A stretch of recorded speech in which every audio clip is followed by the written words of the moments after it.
Meus irmãos e minhas irmãs, meus amigos e minhas amigas, paz e bem para todos. Pois é, nós vamos dar continuidade aqui no nosso canal aos comentários do livro do Apocalipse, esse livro maravilhoso em que nós temos aprendido muitas coisas concernente aos últimos dias. Eu diria que é uma mensagem urgente a ser transmitida pelos mensageiros de Deus aqui na Terra, porque os sinais nos mostram de que realmente se apressa os fatos que estão escritos, revelados no livro do Apocalipse. Eu realmente tenho no meu coração o propósito de, durante muito tempo, não sei quanto tempo, sempre estar falando sobre os temas que nós encontramos neste livro sagrado. A nossa mensagem neste vídeo é de respeito ao capítulo 1 e o versículo de número 7, que diz assim para nós: Eis que vem com as nuvens, e todo o olho o verá, até os mesmos que o transpassaram. E todas as tribos da terra se lamentarão sobre ele. Sim, amém. Nós vamos explicar essas colocações feitas pelo visionário João, mas antes eu quero pedir a você que está assistindo o nosso canal aqui, esse vídeo, para se inscrever no nosso canal. Você que já é inscrito, dê o seu like, também faça o seu comentário logo abaixo sobre os assuntos que nós estamos abordando aqui. Além do mais, ative o sininho para receber novas notificações. Enfim, compartilhe os nossos vídeos, as nossas mensagens, os nossos comentários, para que juntos possamos atender o imperativo de nosso Senhor e Salvador Jesus Cristo, quando ele disse: ide por todo o mundo e pregai o Evangelho a toda criatura. De forma que você compartilhando o nosso material nas suas mídias sociais, nos seus grupos do WhatsApp, para os seus contatos, estaremos juntos cumprindo essa missão de levar o Evangelho, a palavra do nosso Deus, o testemunho de Cristo a mais pessoas. Já temos aqui no nosso canal feito comentários até o versículo 6, hoje é o versículo de número 7.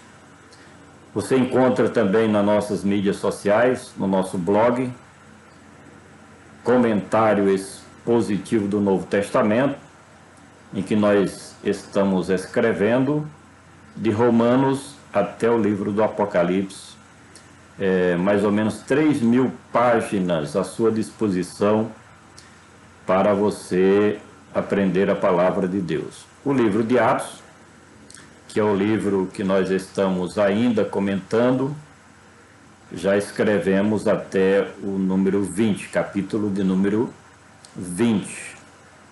Em áudio você encontra aqui no nosso canal a carta de Paulo a Gálatas, do primeiro versículo até o último. Isso Você pode pesquisar aqui no canal Evangelista Francisco Amâncio, no playlist Gálatas, tá certo? Apocalipse, por exemplo, nós já temos mais de 50 comentários sobre o livro do Apocalipse, inclusive várias pregações. Tudo isso para a honra e glória do poderoso nome de nosso Senhor e Salvador Jesus Cristo. Sem mais delongas, vamos para o que diz o texto para todos nós. Eu não tenho e nem vejo nenhuma dificuldade em escrever ou fazer comentários sobre o livro do Apocalipse. Porque já no primeiro versículo está escrito que este livro, o Apocalipse, é uma revelação de Jesus Cristo, de forma que todo aquele que tem o Espírito Santo de Deus pode aprender com o conteúdo profético deste livro. Eu diria que é um livro que nós precisamos, pregadores, ensinadores, líderes cristãos, pregar mais a sua mensagem. Do Novo Testamento é o livro profético. E um livro profético é aquele que traz mensagens para o futuro. E esse futuro, na visão de quase todos os comentaristas bíblicos, chegou. Os últimos fatos, acontecimentos e os noticiários nos faz ver muito bem isso, que a mensagem do livro do Apocalipse cabe em grande parte nos dias que nós estamos vivendo. E o texto diz o seguinte, começa com essa mensagem: eis que vem com as nuvens. De maneira muito clara, João fala ou escreve a respeito da vinda de Cristo. E falar sobre a vinda de Cristo, nós precisamos retroceder no tempo para o passado. O passado em duas etapas. A primeira etapa, de respeito às profecias veterotestamentárias, que Deus, desde o princípio, sempre notificou e testemunhou de que no futuro aconteceria a vinda do Messias. Você pode ler já no começo da Bíblia, capítulo 3 de Gênesis, versículo 15. Ali havia uma profecia futurística a respeito da vinda do Messias de Deus. E percorrendo todo o Velho Testamento, a literatura religiosa dos hebreus, nós nos deparamos com inúmeras profecias indicativas sobre a vinda do Messias, do Cristo de Deus, do Emanuel de Deus, Deus entre os homens. Um dos profetas que vaticinou inúmeras vezes sobre a vinda de Cristo foi Isaías. Daniel também, nas suas profecias futurísticas, também deixou a sua mensagem sobre a vinda de Cristo. E no tempo determinado por Deus, ele veio. Por isso que nós estamos falando de duas etapas. A etapa profética antes da vinda do Messias de Deus. E a segunda etapa no passado, que foi a sua vinda propriamente dita, quando João, o mesmo escritor, ele escreveu no seu evangélico que o Verbo se fez carne e habitou entre nós. Essa vinda de Cristo, quando ele se humanizou aqui na terra, teve a sua missão, que era a redenção da humanidade. A vinda do Senhor Jesus foi para salvar os que se haviam perdido. E o seu próprio nome, Jesus, já era uma profecia sobre a sua grande missão salvífica, salvadora, redentora. A vinda do Cordeiro de Deus que tira o pecado do mundo marcou a história da humanidade em antes e depois. Então, quando se fala na vinda de Cristo, não se pode deixar de destacar a sua vinda como Redentor. O profeta Isaías, capítulo 53, ali descreve a sua missão, que ele teria que passar como Redentor da humanidade, como libertador. E a palavra de Deus nos ensina que aquela vinda de Cristo, ela cumpriu o seu papel absolutamente de acordo com o propósito divino. Tudo aquilo que aconteceu com a vida, o ministério, morte e ressurreição do Senhor Jesus foi o programa de Deus, foi o planejamento de Deus com resultados já esperado pela mente divina, pelo coração do Pai. Deus, no seu grande amor, e o Evangelho em miniatura fala sobre isso, porque Deus amou o mundo de uma tal maneira que deu seu Filho unigênito para que todo aquele que nele crê não pereça, mas tenha vida eterna. E essa vinda na humanização, na encarnação do Verbo de Deus, cumpriu aquilo que o Pai esperava. Cristo cumpriu os requisitos da justiça de Deus. E ele morreu na cruz do Calvário como o cordeiro do sacrifício, da expiação, da propiciação, para produzir a justificação de todos aqueles que se achegam a Deus por intermédio do seu Filho Jesus. Morreu, foi sepultado, ressuscitou, subiu aos céus. E em Atos capítulo 1, do versículo 9 ao 11, fala desta subida de Cristo aos céus.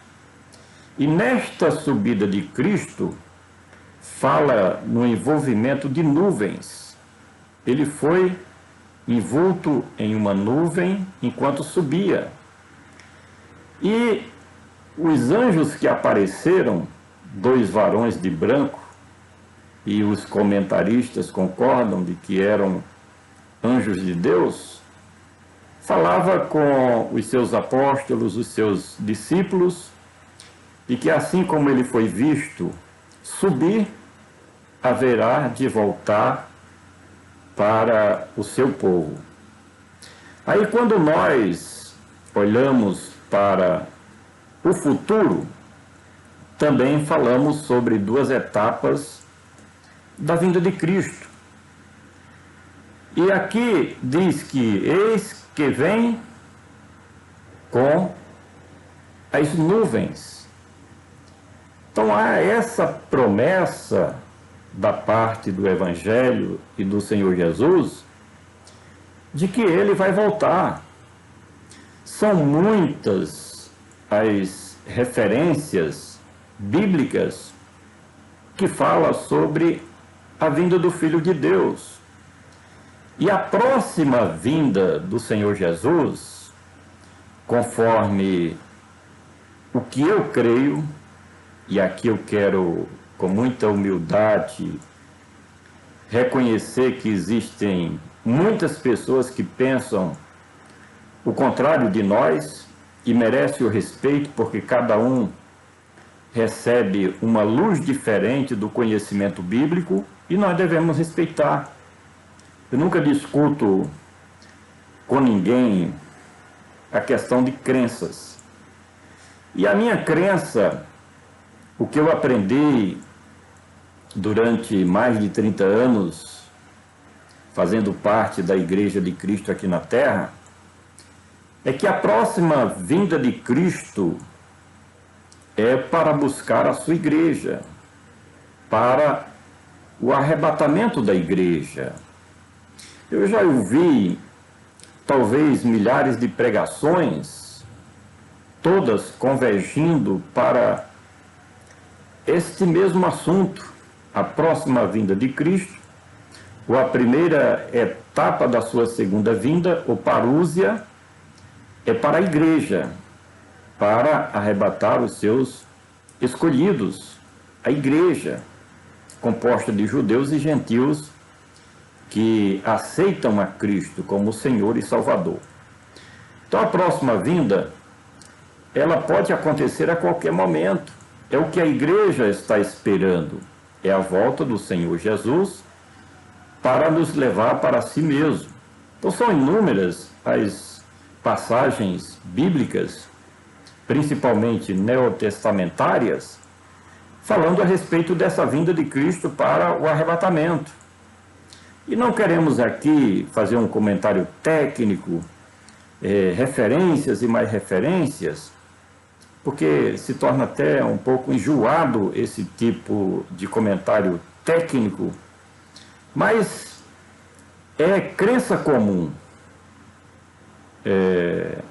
de muitas denominações, de muitas igrejas, de que a próxima vinda de Cristo, a primeira etapa da sua segunda vinda, é efetivamente para arrebatar os justos da terra, ou justificados que estão aqui nesse mundo, para buscar aqueles que já morreram em Cristo, que dormem em Cristo, e aqueles que estão vivos serão transformados, os seus corpos serão transformados.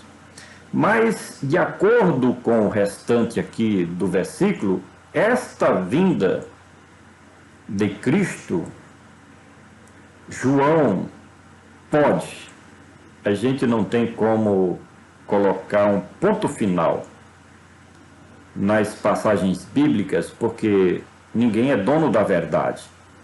Mas o apontamento do texto lido aqui nos diz respeito à segunda etapa da vinda de Cristo, que diz o seguinte: eis que vem com as nuvens, e todo o olho o verá. Acreditamos, e é uma questão de fé, e fé não se discute, porque cada um tem um tipo de fé, um tamanho de fé.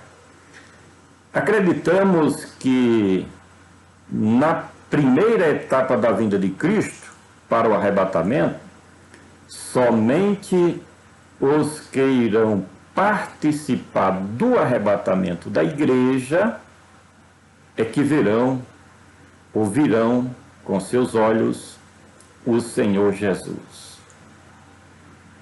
E Atos, repito, capítulo 1, versículo 9 ao 11, diz que assim como ele foi assunto ao céu, há de vir. Então, os seus seguidores não viram ele subir? Sim. Então, os seus seguidores também virão quando ele vir, agora, na próxima vez, que pode ser hoje, essa semana, esse mês, esse ano, a qualquer momento.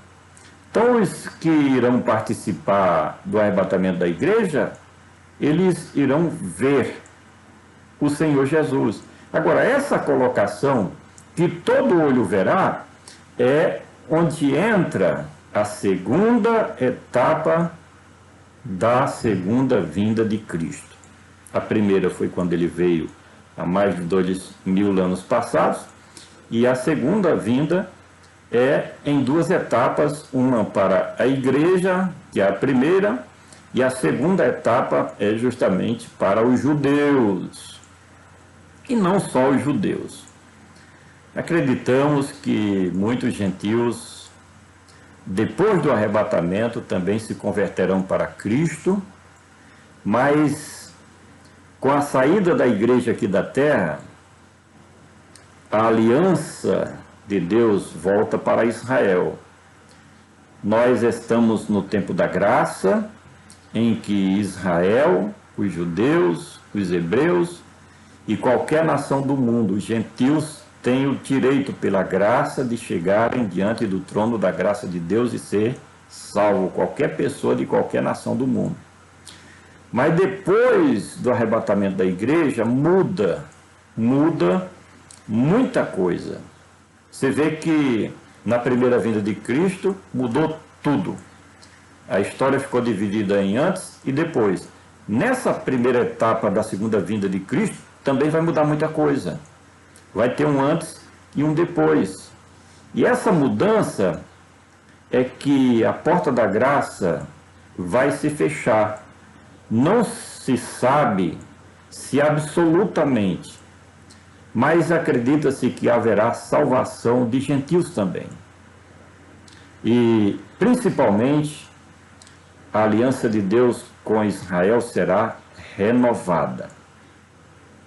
De princípio, não, porque haverá uma mudança na cultura de todo o mundo, haverá mudança governamental, haverá mudanças religiosas em todo o mundo, depois da vinda de Cristo para buscar a sua igreja. E assim sendo, haverá mudança também com relação ao tratamento de Deus com Israel.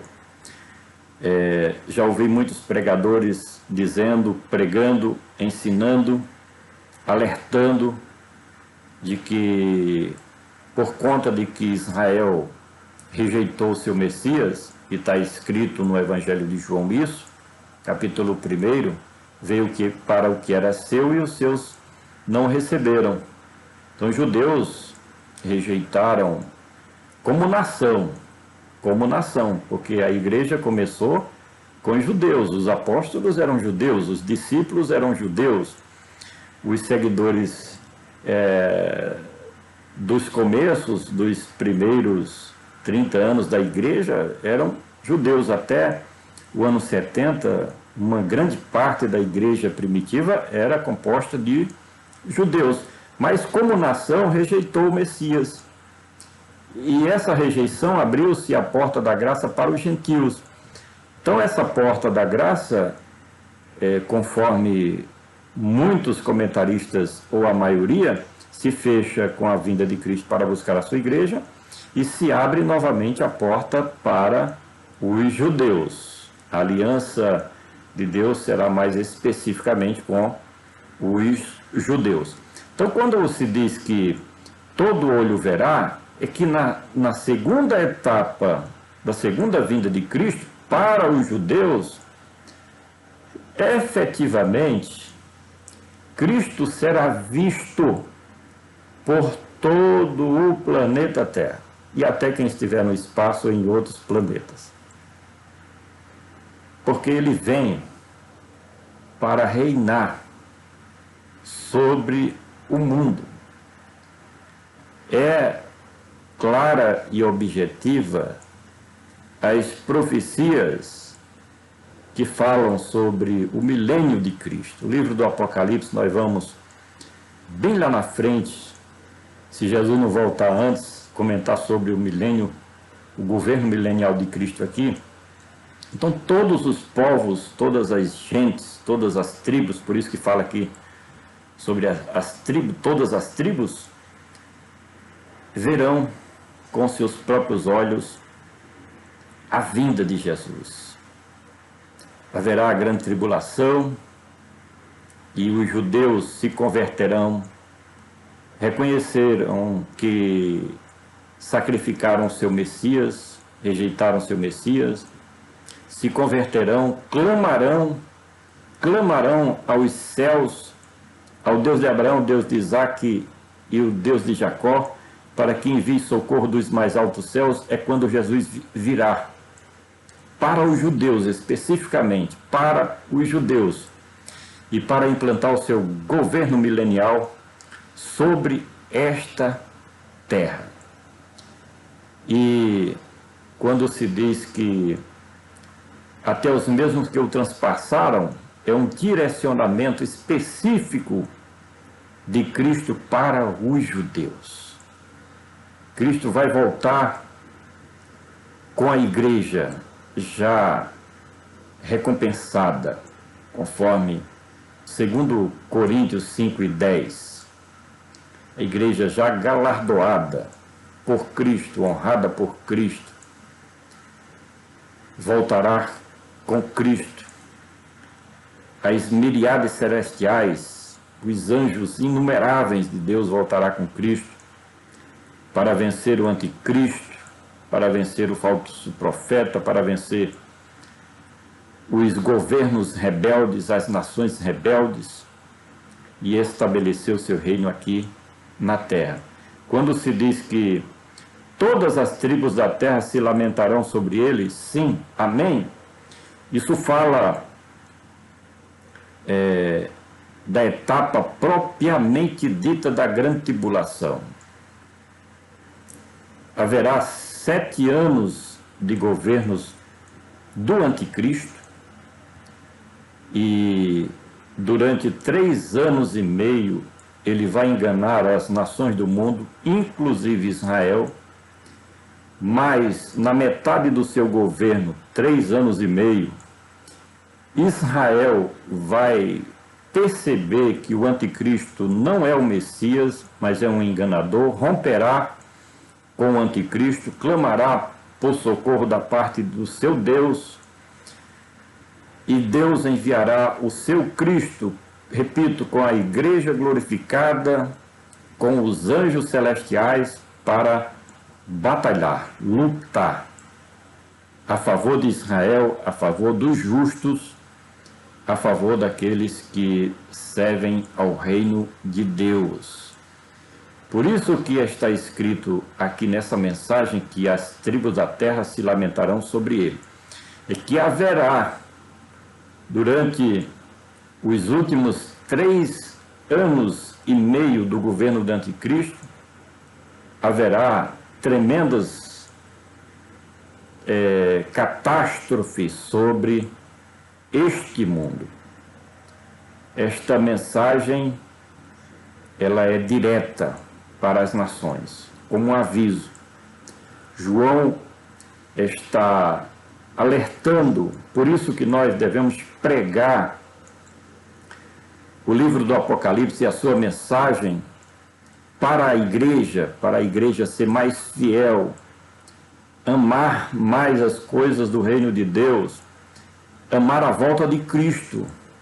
Mas também essa mensagem é para o mundo, para aquelas pessoas que ainda não se converteram, que não nasceram de novo, para nascerem de novo para Deus, para se converterem para o reino de Deus.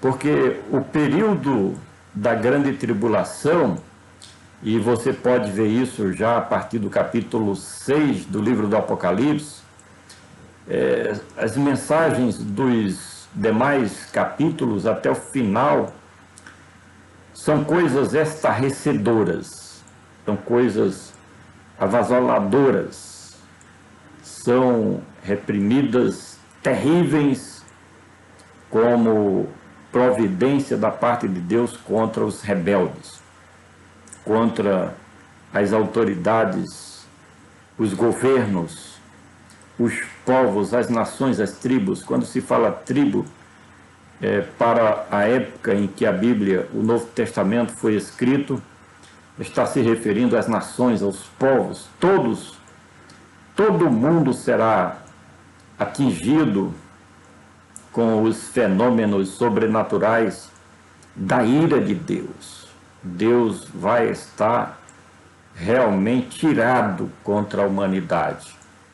Cristo, na sua primeira vinda, ele veio como cordeiro, porque teria que realizar a redenção da humanidade e o sacrifício de si mesmo. Então ele veio como cordeiro.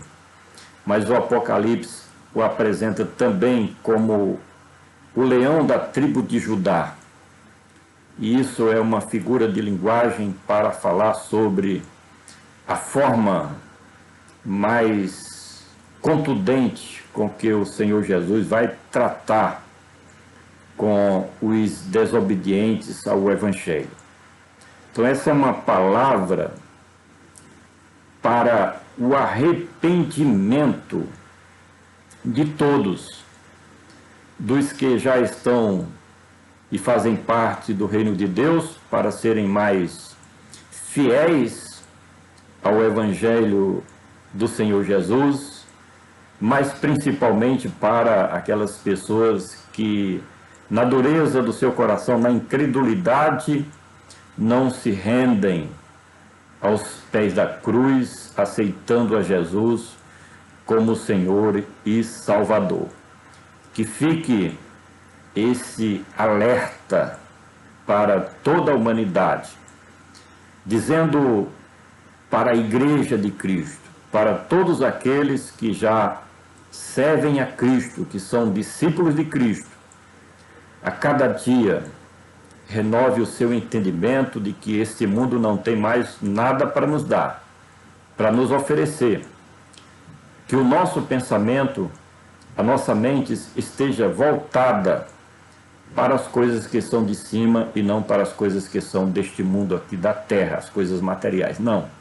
Mas o coração, a mente, o pensamento, atitudes, palavras, o que nós somos e representamos, voltados tudo para as coisas que são celestiais, onde Cristo está e vai voltar para nos buscar e nos levar para si mesmo. E aqueles outros que ainda não têm compromisso de fidelidade com o reino de Deus, têm que se converter, se arrepender dos pecados, nascer de novo, se transformado em uma nova criatura, porque quem assim proceder vai participar do arrebatamento.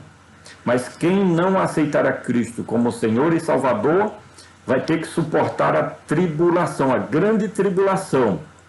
Você que navega nas mídias sociais, na internet, faz uma pesquisa aí, o que significa a grande tribulação, conforme o Evangelho, e você vai descobrir coisas terríveis, que o ser humano natural, normal, não imagina o que vai acontecer nesse mundo. Tudo dentro do tempo, mais ou menos 3 anos e meio, a grande tribulação. E o que nunca houve na história da humanidade vai acontecer durante 3 anos e meio aqui na Terra. Às vezes a gente vê nos telejornais, assiste na televisão, terremoto matou 2.000 pessoas. Outra coisa, a pandemia agora, milhares de pessoas morreram em 6 meses, 5 meses, pouco tempo, milhares de pessoas. Nada disso há de comparar com os 3 anos e meio que vai acontecer durante 3 etapas da grande tribulação. Na primeira etapa, 1/3 da humanidade vai morrer. Quer dizer, se você divide 42 meses em 3 etapas, não é nada. Menos de 1 ano, você vai ver coisas terríveis e 1/3 da humanidade morrer.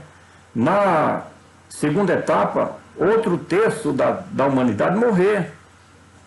Quer dizer, são acontecimentos que não há como comparar, nunca aconteceu o que vai acontecer de coisas terríveis durante a grande tribulação. Então as pessoas que ainda, por algum motivo, e muitos se acomodam, não, eu já sou cristão. Cristão que nada, meu irmão. Se não estiver vivendo de acordo com o Evangelho, não é de acordo com uma religião A ou B, não. É de acordo com o Evangelho. Se não estiver de acordo com o Evangelho, não é cristão, não. Tira isso da cabeça, não se engane a si mesmo. O verdadeiro cristão, a sua prioridade é o reino de Deus, é o Evangelho de Cristo. Não tem outro meio, não tem outra estrada, não tem outro caminho.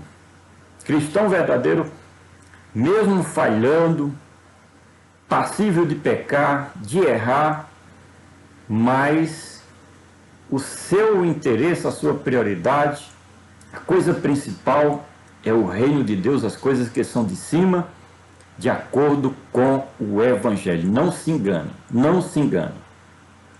Quero deixar esse comentário repetindo Apocalipse, capítulo 1, versículo 7, onde está escrito: eis que vem com as nuvens, e todo olho verá, até os mesmos que o transpassaram, e todas as tribos da terra se lamentarão sobre ele. Sim, amém. Quero mais uma vez lhe pedir para se inscrever no nosso canal, Evangelista Francisco Amâncio, dê o seu like, deixe o seu comentário, compartilhe as nossas matérias, os nossos comentários, os nossos vídeos, as nossas mensagens e ative o sininho para receber novas notificações. Até o próximo comentário.